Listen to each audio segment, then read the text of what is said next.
Welcome to another chapter podcast with your hosts, Claire and Rebecca.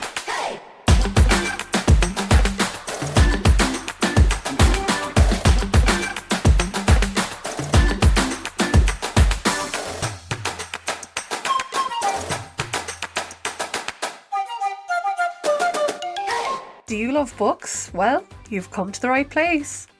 Join us as we discuss all things books.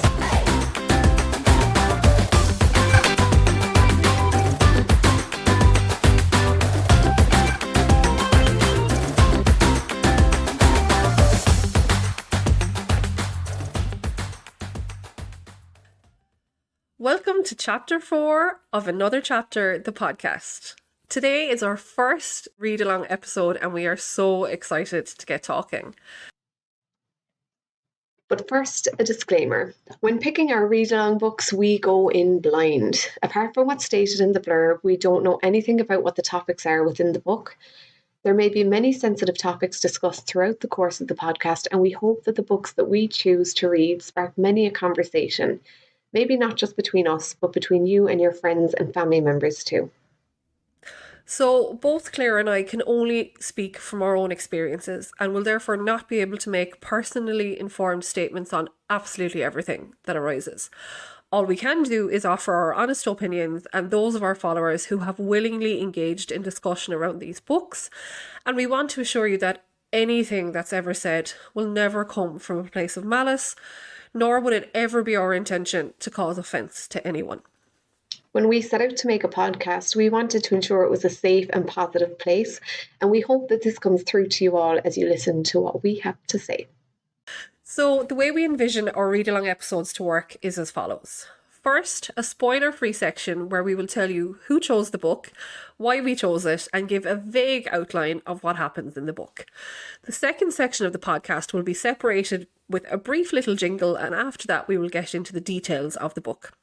This will be full of spoilers, so if you haven't read the book yet, then take this as your advance warning to stop listening when you get to that point. So Claire, what does the read-along actually entail for maybe someone who is listening to this episode and does not know what's going on today?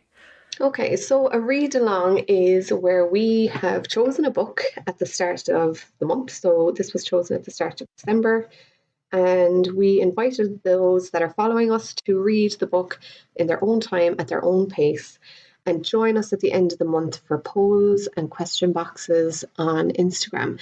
Now, it became very clear to us as the month went on that there was a lot of people that wanted to do way more than polls and question boxes.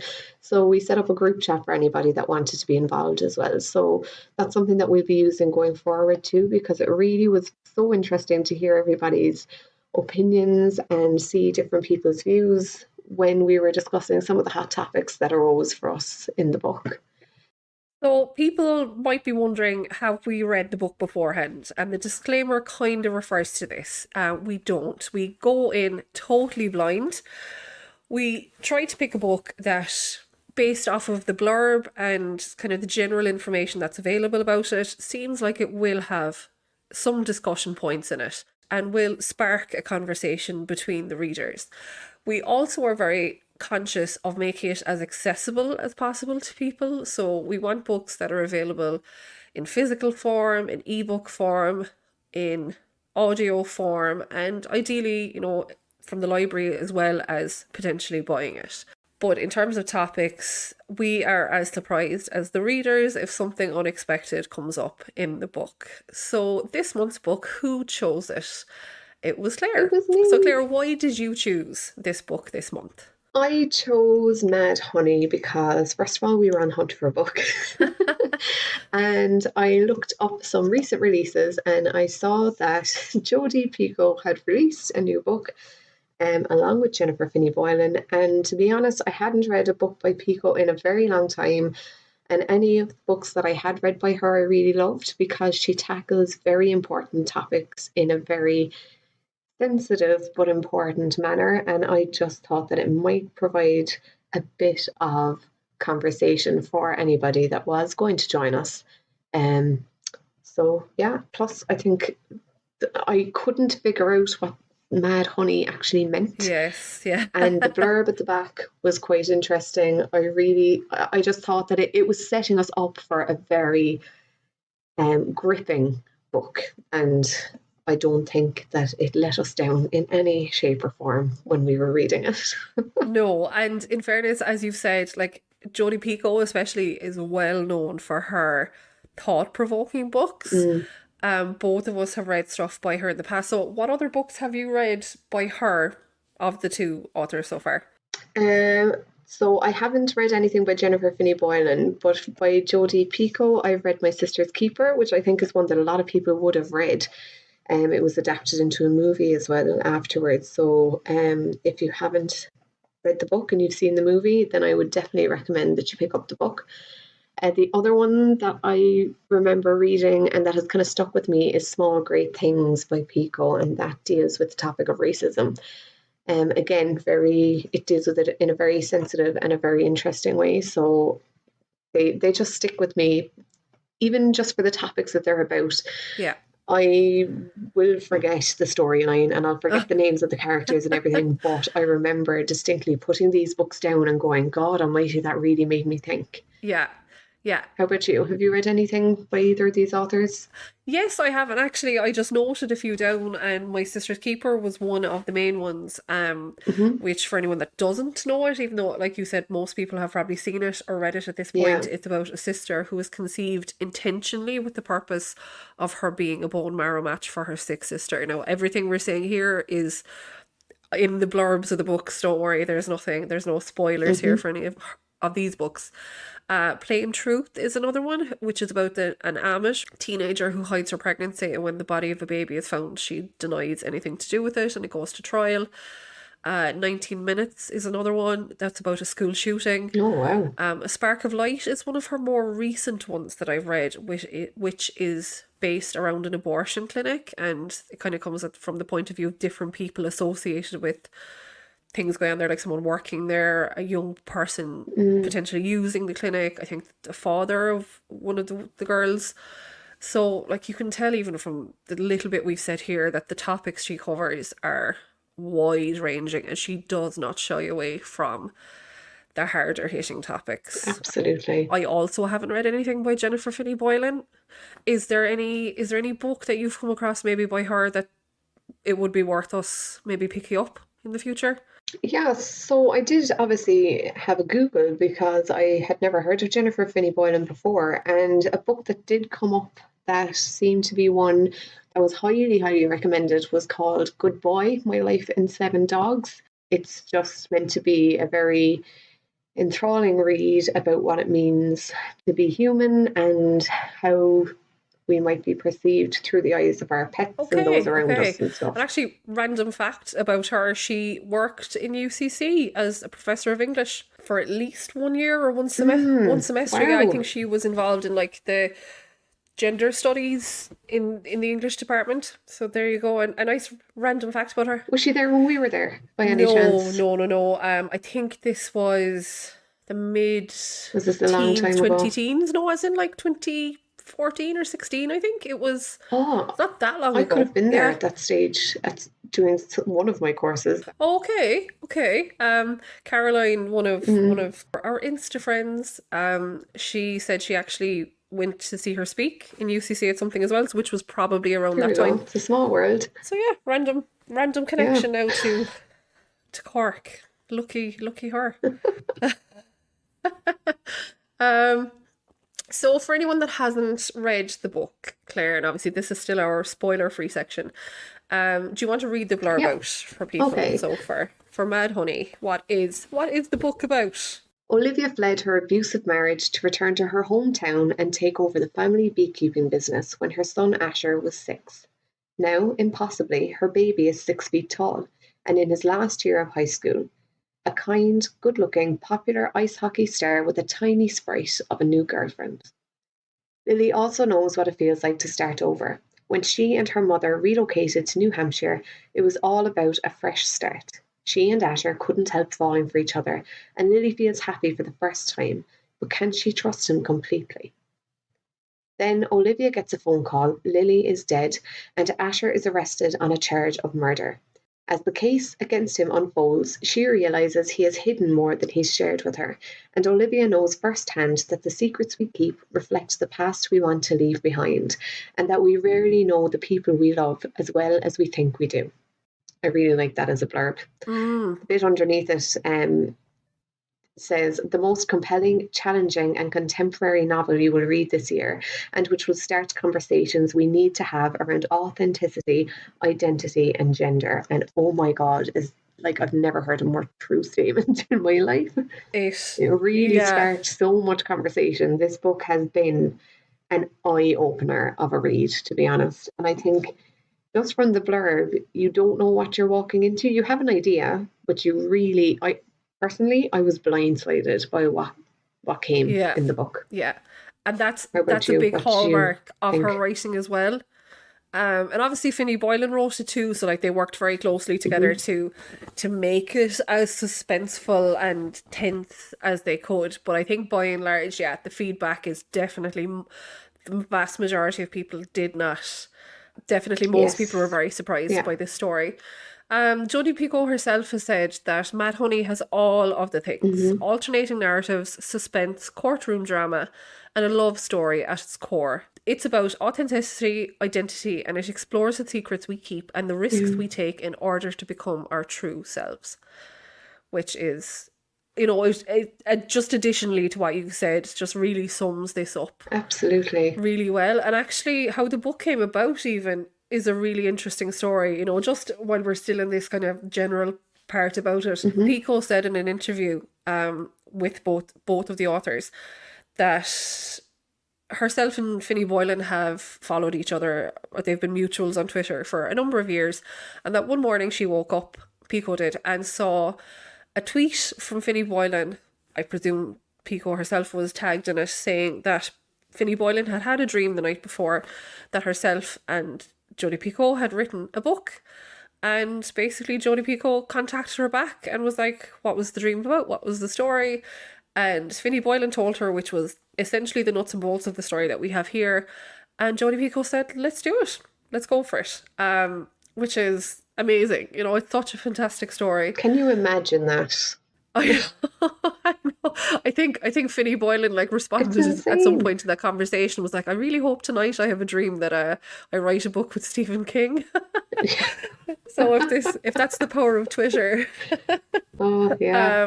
In its glory days anyway. But yeah, so I suppose before we move on to the main discussion, if someone hasn't read this book yet, would you recommend it, Claire? 110%. Yeah.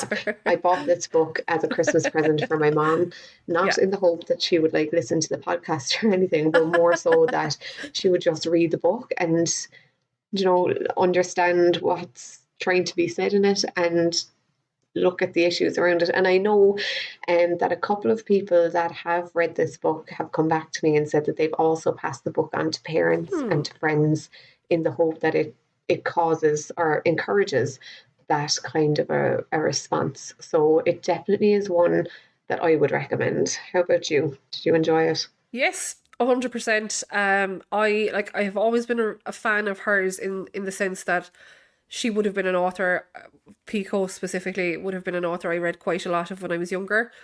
And I enjoyed a lot of her earlier work more so. I haven't picked up as much of her or as many of her newer ones. But this definitely has ignited that interest again. You couldn't deny the craftsmanship of this book. And there's a quote up at the top of the back of the book actually that says, there are writers who try and do what Picoult does, and then there's Picoult. And I think that really sums it up, that she is a master of her craft, 100%. Yeah. Also, just before I move on, would you ever consider reading audiobooks, as in narrating audiobooks? That was very relaxing listening to you there, reading the blurb a second ago. No, I don't think so. You never know. I appreciate the compliment.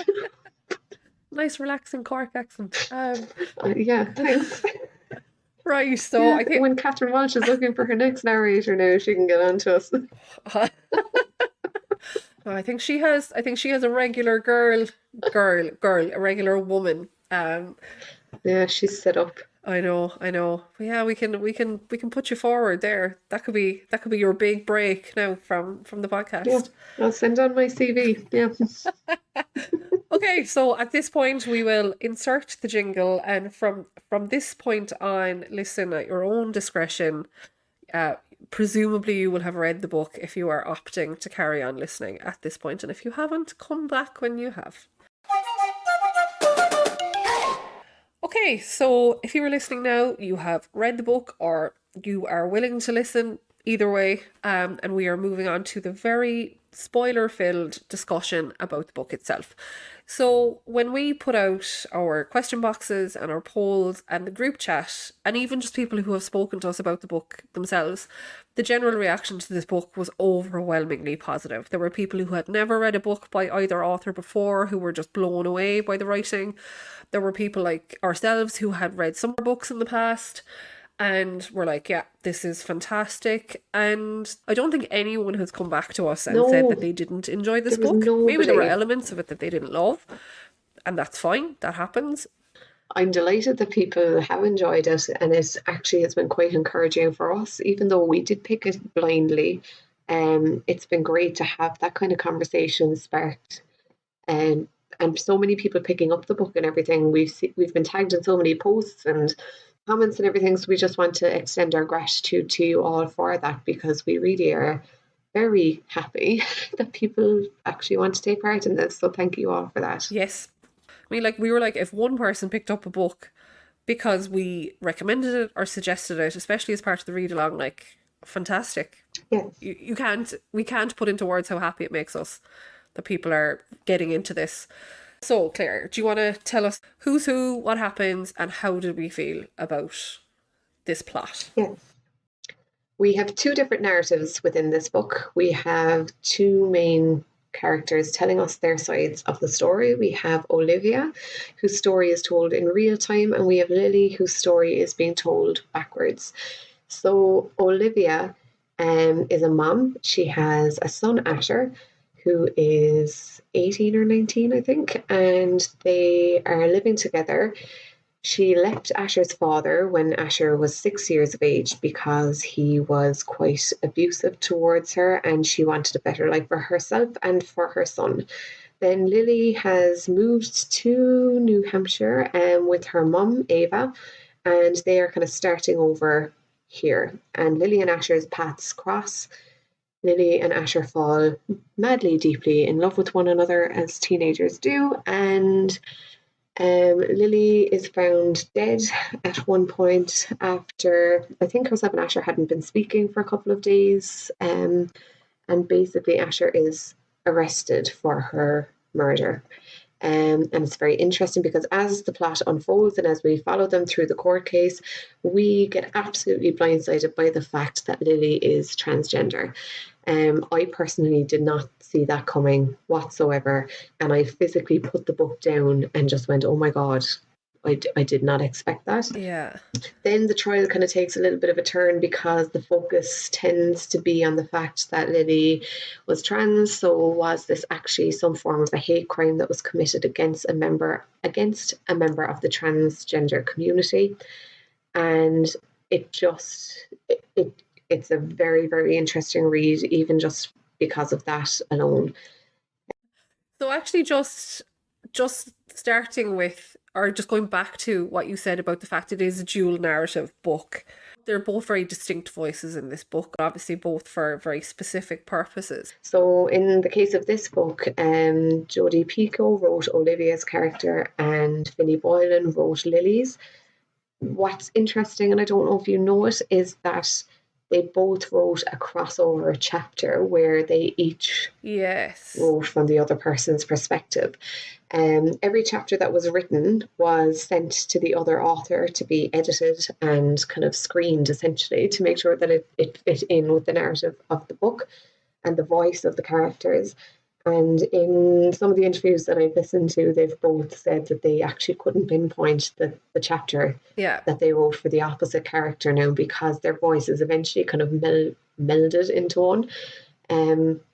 personally, I enjoyed the fact that Lily's chapters were written backwards, because I think, and I've heard a lot of criticism, not a lot of criticism, that's an exaggeration, but I've heard a bit of criticism about Lily's voice and her story, that people have felt that she just sounded very immature throughout the whole thing, and that they would have appreciated a more mature voice Yeah. as for that Yeah. character. People need to remember is that she's a teenager at the end of the day, and every chapter in which we meet Lily, she's younger than what we've known. So while we read a book and expect characters to often mature and to become more knowledgeable and more understanding, essentially with Lily we're getting the exact opposite, which was quite interesting in the whole scheme of the book, because it helped us to understand how she became who she is. She was quite worried about talking to her friends about her situation, and we learned eventually why that was. So personally, when I first encountered her and she was discussing issues with her dad, I automatically assumed that her father had done something to her in the form of some form of abuse. And I don't know whether my view was coloured by Olivia's previous relationship, that I thought that there might just be a theme of abuse within the book. Yeah. But it's very interesting when you learn about how her father absolutely could not cope with her identity, essentially. And it is a really good point about the fact that she is getting younger, and the fact that her voice was so obviously distinct as a young person, firstly, is a real testament to Jennifer Finney Boylan, because she's not an 18-year-old woman anymore, as we are not, unfortunately. Or no, fortunately, I wouldn't like to be 18 again, actually. No, I wouldn't go back for love nor money now, to be honest. But the fact she was able to write so authentically in this kind of voice is fantastic. And the fact that there is supposed to be this jarring difference between, I suppose, this mature mom and this young woman who's finding her way in the world. So it is supposed to be quite a contrast. Yeah. And the fact we are delving into her background is really, really fundamental to the book. But also it contrasts, or I suppose complements, Olivia's story quite well. As you said, like, Olivia is outrunning her past. So Olivia is has run away, or has gotten away from Asher's father. But Olivia's life, and Jennifer Finney Boylan says this herself, Olivia's life didn't just begin the day she left her husband. Like, so your past and your background is integral to who you are now, which is why Lily's background is so important to the story, but also it means that Olivia's background is so important. And even how Olivia's background and her experience with her ex-husband has potentially, and it does actually colour her judgment on her son. Yeah. Hugely. As he faces trial for murder. She starts to question him, and the whole topic of, and it's something that we will discuss, like nature versus nurture. Can she protect him from his genetic heritage at all? Yeah, exactly. And actually that's, I suppose this is a good point for us to get into, like, the hot topics of this book. What did spark the most conversation in the chats? So, like, we've a few things kind of noted down here, and this, again, is from our experience of reading it and our experience of discussing it with other people. So the mother and child kind of instinct to protect, nature versus nurture, women being in dangerous situations, the whole conversation about Lily being trans and whether it should have been revealed earlier, and lastly then the treatment of trans people in general. So they were the topics that caused the most discussion and caused the most conversation, from our point of view. So the mother and child instinct to protect, it's something both of us can talk about quite, I suppose, personally, from the point of view of a mom. So, like Jodi Picoult said, when Asher is suddenly being questioned by the police and charged with the murder of Lily, there's a part of her, being Olivia, that wonders, what don't I know about this person I love so much? Which again, is another theme that runs right through the middle of this book. So what are your kind of thoughts or feelings about that aspect of the book, Claire? Yeah, so when I was reading this book, I did find that I had to put it down a couple of times, and like my little boy is one. I was just looking at him going, I don't know what's going to happen in your future. I don't know how I can protect you from everything that I would love to protect you from. It just really ignited this mama bear fierceness within me that I was kind of wondering, like, how much can we actually take care of these tiny humans that mean the absolute world to us? So that's kind of where that really hit me, because Yeah. nobody wants their child to end up in any situation with any sense of danger or harm or being falsely accused of anything. Like, it's just not what we envision when we have these tiny little babas handed to us.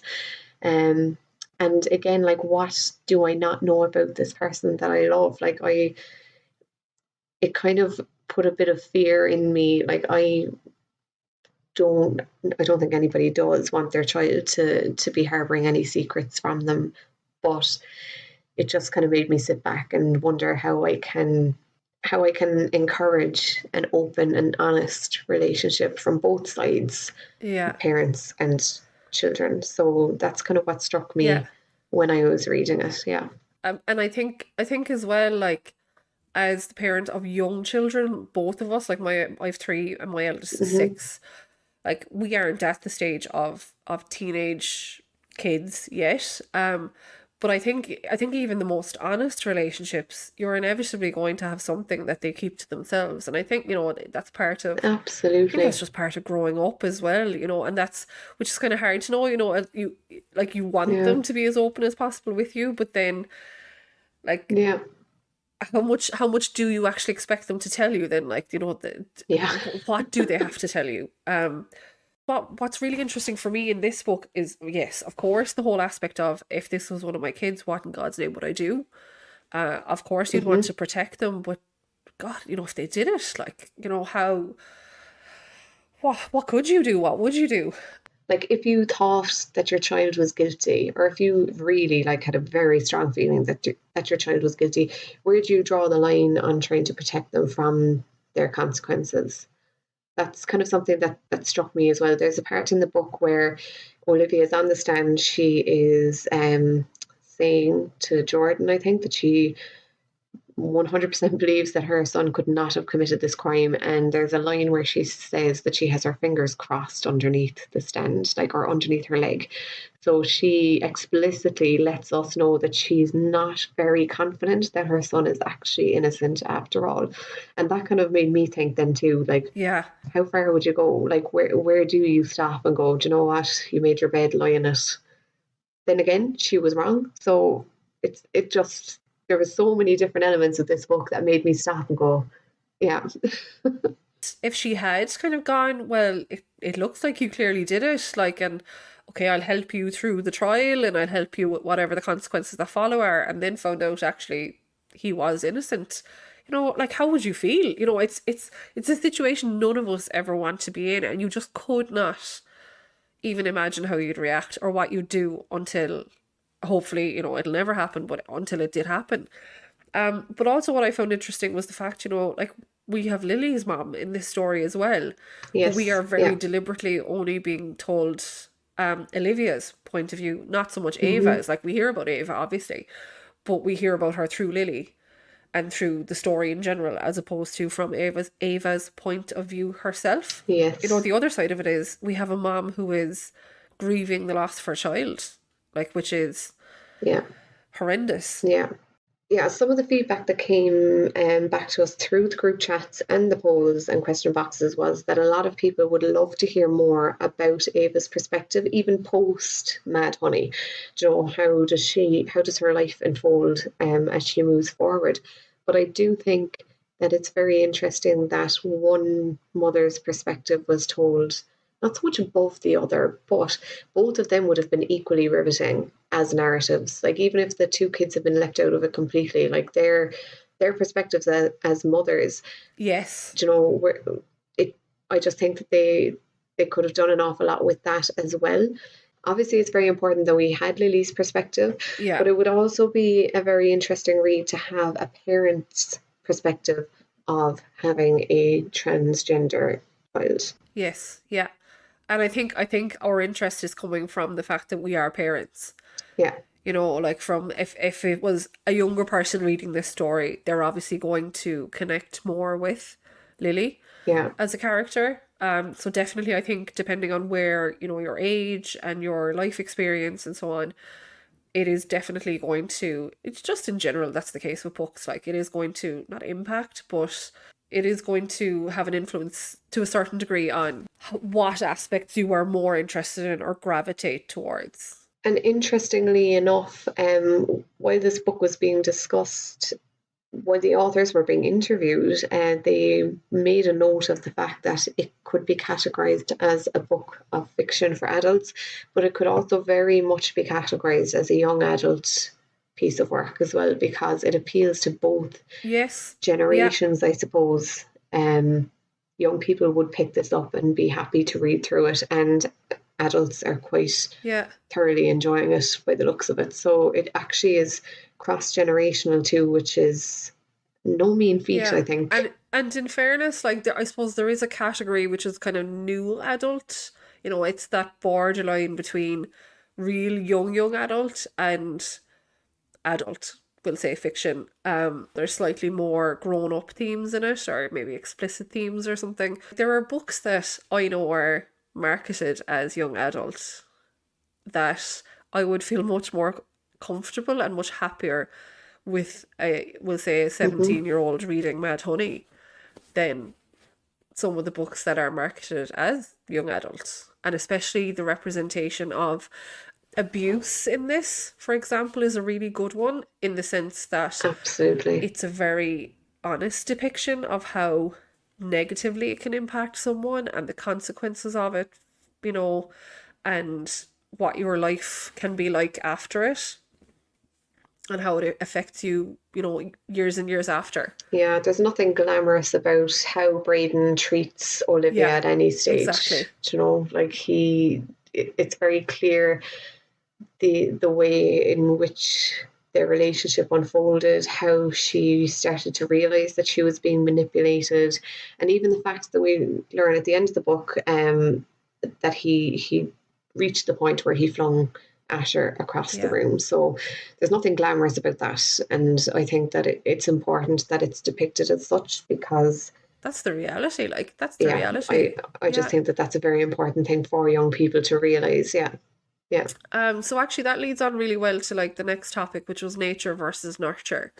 Olivia does question whether Asher could have done this, even though as his mom, she wants to think he can't or and hasn't done it. There is a part of her that thinks because his father is the way he is, and because Asher was exposed to that, Hmm. could Asher be like that now? And could he have turned into that person? And that's a horrendous, you know, again, from a mom point of view, that's a horrendous thing to have to be thinking about. You know, despite all your best Yeah. intentions and all the hard work, did your child turn out to be exactly what you hoped they wouldn't be? Yeah. I in As part of my degree I did psychology, and one of the big things that was brought up in nearly every module that we studied was nature versus nurture. So it just really struck me that that was a huge point in this book, because we do like I I did think that Asher was innocent until Olivia started questioning him. Until Yeah, evidence started coming to the fore where he had a very angry reaction towards Lily in certain situations, and when they had come across some of her friends from her previous life, that he did not take very kindly to her even speaking to another boy. So those kind of tidbits of information definitely sparked a bit of confusion within Olivia and within me, to be honest, because I didn't necessarily think that he was capable of doing this, but I think we were being fed bits of information that would allow us to be misled. The same way that the jury would have been, I suppose, within the trial, Yeah. that we couldn't stand over exactly who we, and again, as we said towards the start of this section, who we thought we knew, you know. Yeah. Yeah, and I think you're right. Like, it doesn't matter how much energy we put into raising our children in the best possible way that we can think of, we don't know where their lives are going to take them, what situations they're going to find themselves in, how they're going to react, and we can only do our best and hope for the best, essentially, which is what I took away from it as well. I found that quite eye-opening. Yeah. Yeah. So the next point then that we had was about women in dangerous situations in general. So obviously we have a mother who has gone away from an abusive relationship. We have a mother who has taken her child away from an unaccepting other parent. And then we have a young woman who has transitioned and is facing adversity at best because of it, or has faced adversity. So one thing that Jodi Picoult herself said that I thought really resonated was that experience of living in a body that can make you a victim is a very scary thing when you're a woman. The fact that you are a woman makes you much more likely to be a victim of certain crimes. And that is a frightening thing. And each of the women in this book face rather large and difficult obstacles within life. So one of the things that we asked the group was, do you think that it is fair to say that this book gives an honest depiction of the struggles of womanhood?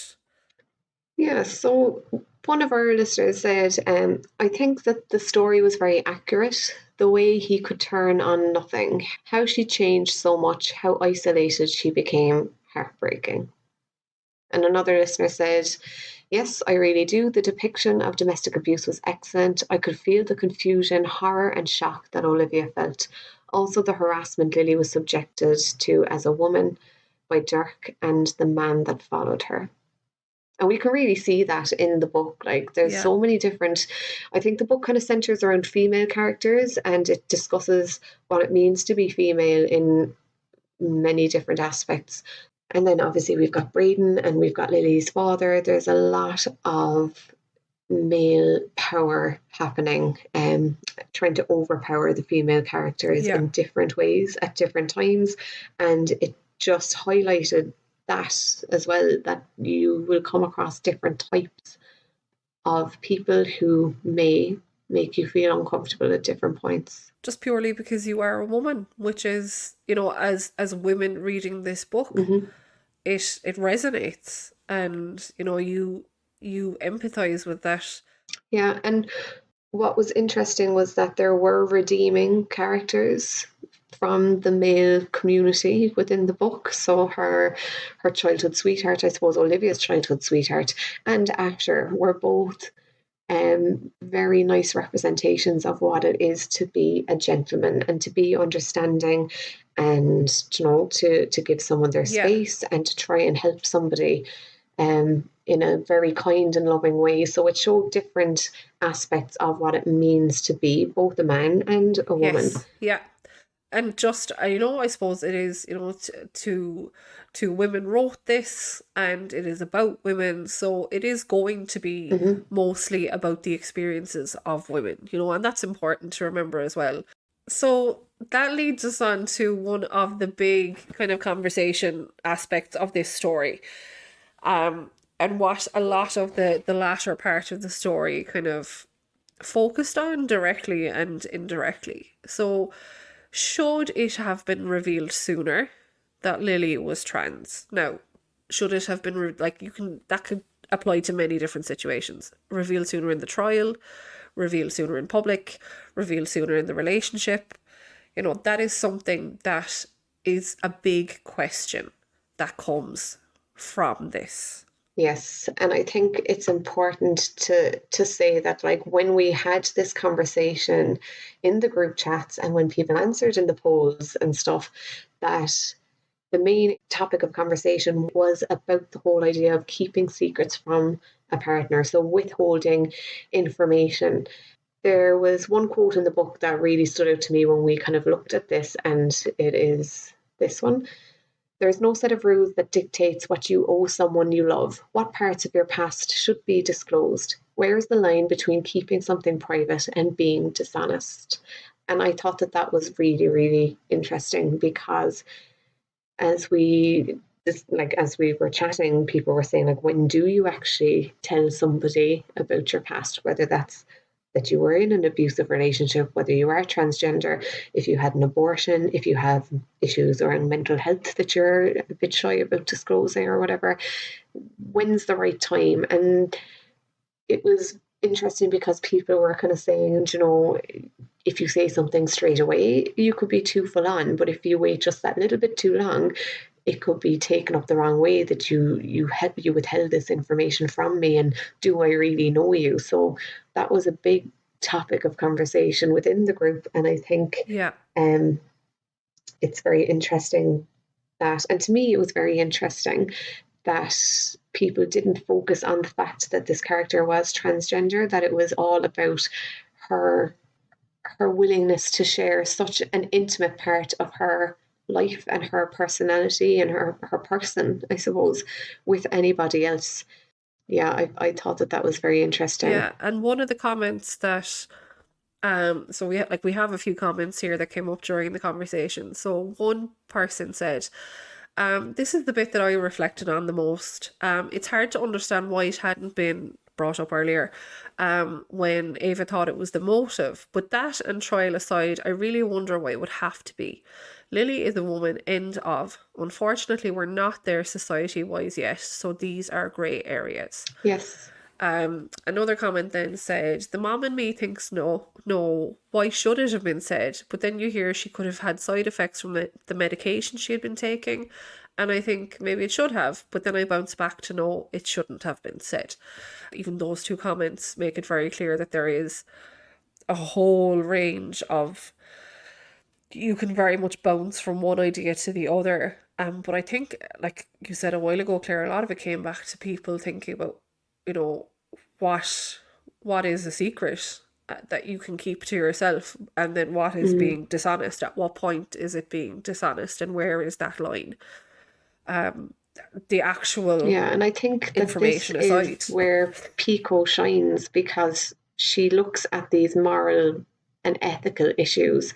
So your morals are going to be different from mine, and they're going to be different from the person next to us and the person after that. Like, our values are, you know, all those kind of things are going to differ. And that's where these things are being called into question. So whereas I might like to know something sooner, you Yeah, might think that it's okay to wait a little bit longer. And I'm not saying that that is the case, but just stating an example that it depends from person to person what you are willing to share, but it also depends from person to person when you're expecting information to be shared with you, when is acceptable for this to happen. So that's very interesting in the comments that we did see people even bouncing back and forth within their one comment, their one answer, because it's such it's so specific and it's so personal that it's a very grey area. There's no correct answer for everybody. There's no yeah, blanket answer that can cover across the board. yeah. And there was another comment that is worth kind of putting in here as well. So this one came in that said, the question of whether or when Lily owed it to Asher to reveal her past is really interesting. Since her past involved Lily being in the wrong body, she might understandably have thought it would just confuse someone who didn't know her well yet. I really empathise with Lily's wish to leave that behind and not have to be a poster child for diversity, but I would be interested to what the trans community thought of that. Do you have a duty to help others in similar situations, as Lily wondered, or as someone who has suffered due to difference, can you just be given a chance to be purely your true self once you've transitioned?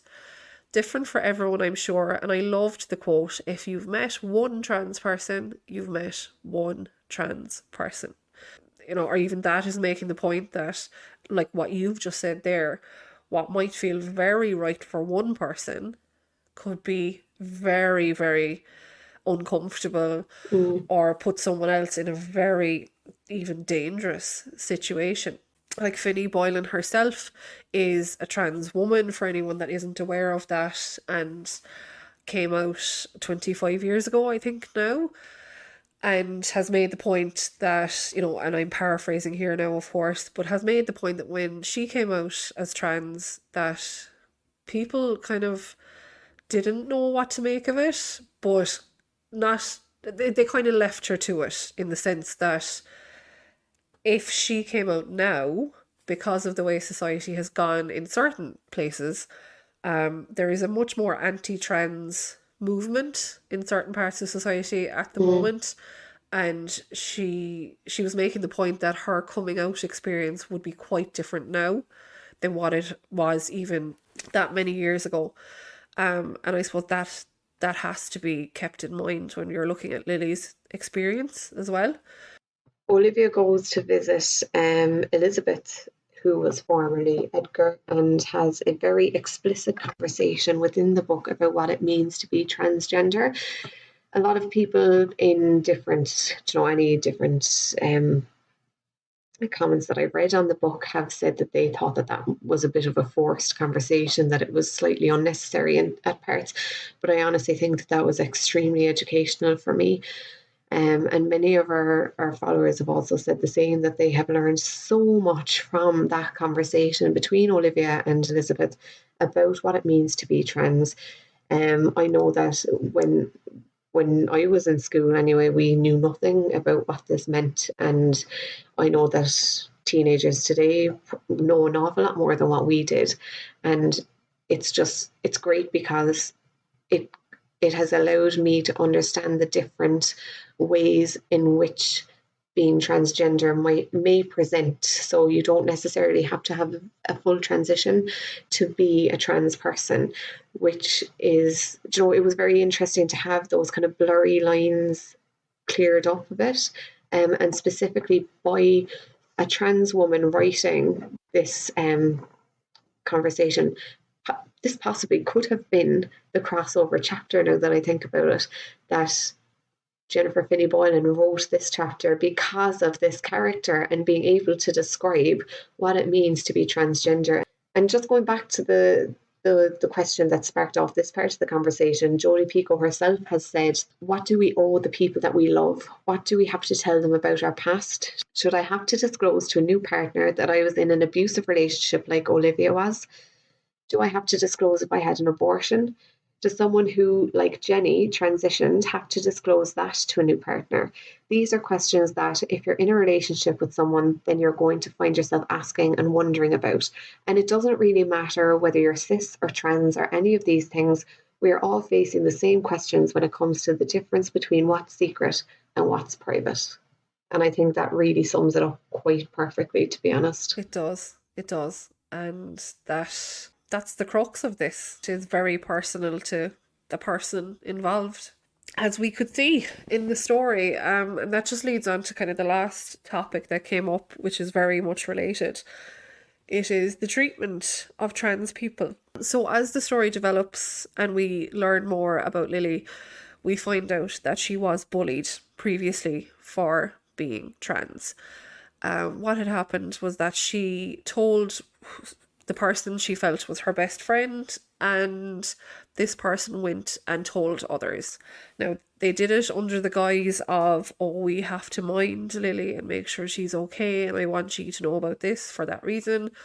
But it ended up, developing into a really, really negative situation, which resulted in Lily actually trying to commit suicide. So I just thought it was important just to highlight like how real this situation is. It is, there is a lot more information and a lot more statistics available on this kind of thing now, which, as someone who has not been affected by this issue, it's, incredibly startling to read, but it's so important that, we do learn more about this. So just a few pieces of information about this area. So some statistics on this. Transgender and non-binary youth are much more likely to be admitted to hospital after a suicide attempt or self-harm, according to a study published in the Lancet Child and Adolescent Health Medical Journal relatively recently. The researchers used this is American, databases from 2016 and 2019 to examine over 2 million instances of young people aged 6 to 20 years old being hospitalised for any reason, and identified transgender and non-binary youth as those with diagnoses of gender dysphoria. Trans and non-binary youth were 4 to 5 times more likely to have been admitted for a suicide attempt or self-harm than those without gender dysphoria. That's harrowing. Yeah, and like, as you know, as we've mentioned before and earlier in this episode, we both work with teenagers, so this is something that we are trying to educate these young people about. And to be fair, as you said, they are much more accepting, I suppose is one way to put it, of issues like this. Or it's just the way things are for them. The people They're are far more transgender. knowledgeable, I think, for their age. Yeah. Whereas, as you said, when we were in school, it was something we knew practically nothing about, if anything. Mm-hmm. Yeah. But there is still, obviously, a lot of stigma or a lot of issues, negative issues attached to this, that people feel very negatively impacted by it. Rates of suicidality were notably higher among hospitalised youth with gender dysphoria compared to those without across both years. And the figures there are massive. It is just frightening. It's just leading back to the point that for Lily to reveal that she is trans to people, to anyone, that has to be in the back of her head. Now, obviously, she loves Asher and she does tell him, and she makes that choice to tell him. The fact that Lily tells Asher is a very big deal because, as we've kind of already discussed, she doesn't necessarily know where Asher's boundaries lie. So she loves him and he says that he loves her. So telling him is a very big risk for her, because while she does believe that she loves him and he loves her, she's not sure whether this piece of information could possibly change his view of her. I found it very interesting that we were presented with Lily in the way that we were, because it was about a quarter to a third of the way through the book before we were presented with her identity. And that made me sit back and have a think about, like, how important was it that we got to know Lily before we got to know Lily's past. And I think that was a very important takeaway from the book. Yeah, absolutely. Yeah. Yeah, I think like that, having read the whole thing, that is clearly what is supposed to have happened. Like, it shouldn't be important that it is spelled out in the first page that she is or isn't trans. Essentially that becomes irrelevant. And it just means that even with the best will in the world, no one is going in with any unwitting or inherent bias towards the subject. They get to know Lily and get to know her as a person. And then this piece of information is shared about her, which may or may not be relevant to her death, and which isn't, as it transpires. Yes, which was lovely. Yeah. Great. Thank God. Because one of the questions we did ask was, what did people think of the ending? And, I think a lot of people, it was probably the part that people most disliked. Yeah. I was trying to think of how to put that. That people made were slightly queried. They felt it was kind of tying things up too neatly with a bow, I think it was described as kind of very a Hollywood-ish ending to it. Yes. And I do think as well that it was annoying in the way that Maya admits her guilt, but Maya gets off scot-free. Like, there was nothing done any further about it, which is slightly irritating when you think about what Asher was put through. And you'd kind of wonder, was that because he was a man being accused of murdering a woman? Yeah. But yeah, I think the whole motive behind the fact that Maya was the guilty party in this was that it wasn't because Lily was trans. That's not why she died. It Yeah. wasn't anything to do with someone being angry at her reveal. It wasn't anything to do with any medication that she was on for her hormones. It was literally a case of one Yeah. girl being jealous of another. And I think every single person, that's a shared human experience of being jealous of somebody, and also of having somebody being jealous of something to do with you. So it's something that every single person can relate to, which is what I really enjoyed, because I it tied it up nicely in that sense that Yeah. it didn't have to be because of her identity. And I think it was important that it wasn't. So for anyone that was feeling a bit cheated by that ending, I suppose it is important that we keep in mind, because while it was, we'll say, before Maya came in at the end, it was more ambiguous. Like, maybe she did fall, maybe Hmm. something else happened, and I know sometimes an ambiguous ending can work really well. Hmm. That would have left the question of her dying because she was trans, and that isn't quite the message that this book wanted to give, obviously. Yeah. Yeah, so It didn't want to, I don't think they wanted to make it be perceived that being trans always meant that something bad was going to happen. yeah. When you look at it this way, I think the ending is nicer. Yeah, and it came down, as you said, to that most basic of human feelings, jealousy, So that it did tie it up very nicely, Yeah. and it was in various aspects of the word nicely. So before we finish up this section, do you want to share some of the poll results and the question boxes we put up there? Yes. So let me have a quick scroll through here. One of the first questions that we asked was, had you anticipated what Lily's secret was?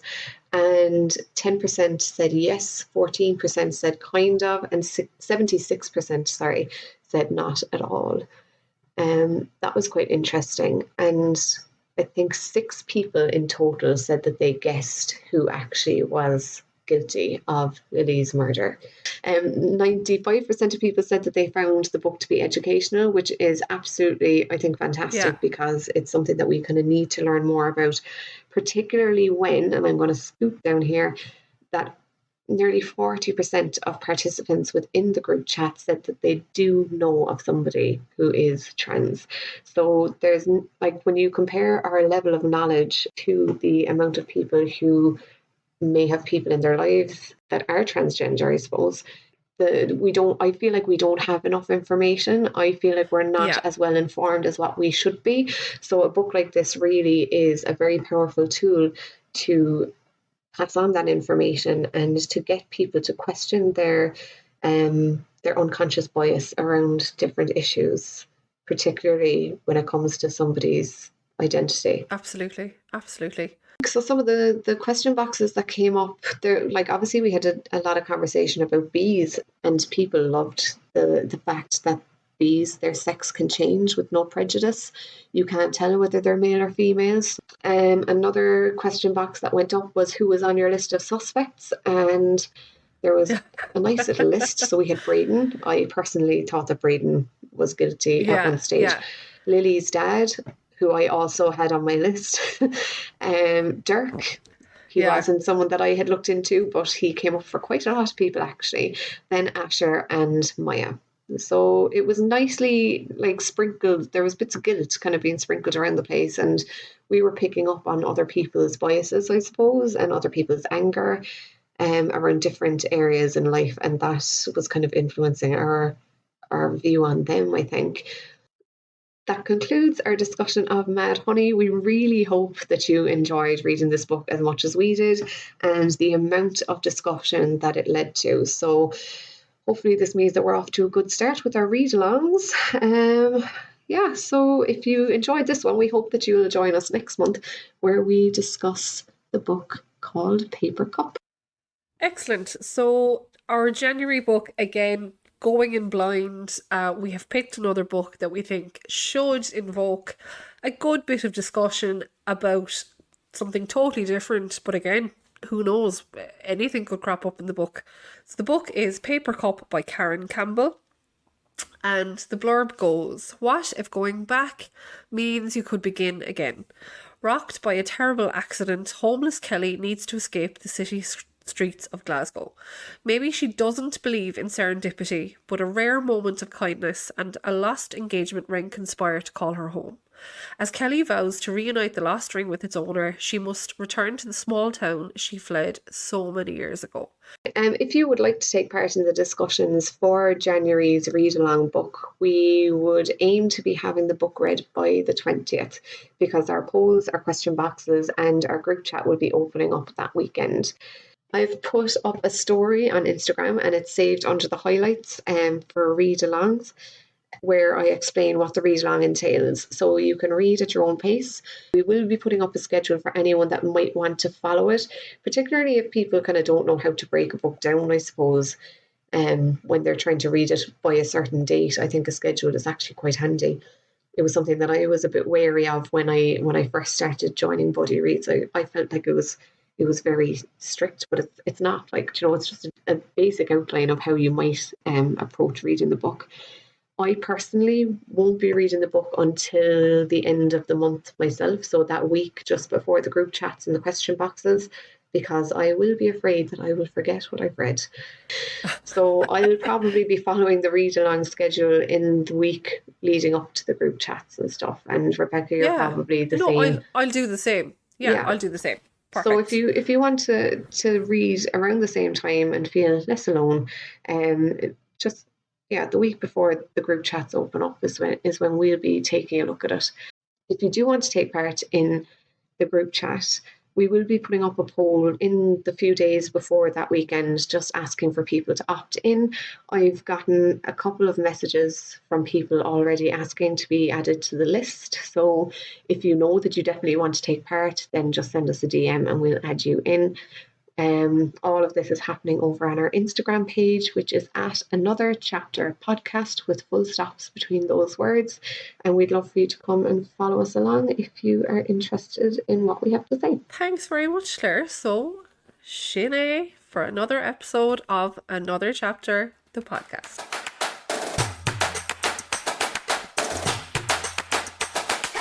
Thank you so much for listening to this edition of Another Chapter podcast. Don't forget to subscribe, like and share to keep the book conversation going. Thank you to Helen Becerra for the graphics, Mark Neville for the mixing, and to each of our contributors. Music is Make It Work by All Good Folks. Don't forget to follow along on Instagram at Another Chapter Podcast. We'll see you there.